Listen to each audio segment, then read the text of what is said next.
আসসালামু আলাইকুম, আপনাদের সাথে আছি আমি আব্দুল আলসাম। আপনাদেরকে আরো একবার স্বাগতম জানিয়ে নিচ্ছি বিডি ইনস্ট্যান্ট নিউজ এর পক্ষ থেকে। আপনাদেরকে এখন আমি নিয়ে এসেছি চাইনিজ কয়েন স্ট্রিং সম্পর্কে জানানোর জন্য। চাইনিজ কয়েন স্ট্রিং সম্পর্কে জানানো এবং বিস্তারিত তথ্য দেওয়ার জন্য।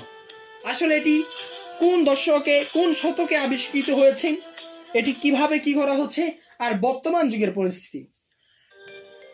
আমি আশা রাখতেই পারি আপনাদের সকলের চেষ্টায়, আমার চেষ্টায়, আপনাদের দোয়ায়, ভালোবাসায় একদিন আমার চ্যানেলটি পৌঁছাবে সাফল্যের দ্বার প্রান্তে। আমি আশা ব্যক্তই করছি আপনাদের কাছে। তাহলে শুরু করা যাক। চতুর্থ শতক, Chinese coin string. Chinese coin string first intermediate সময়কালে চাইনিজ কয়েন স্ট্রিং মুদ্রা বহনের একটি বহুল প্রচলিত পদ্ধতি।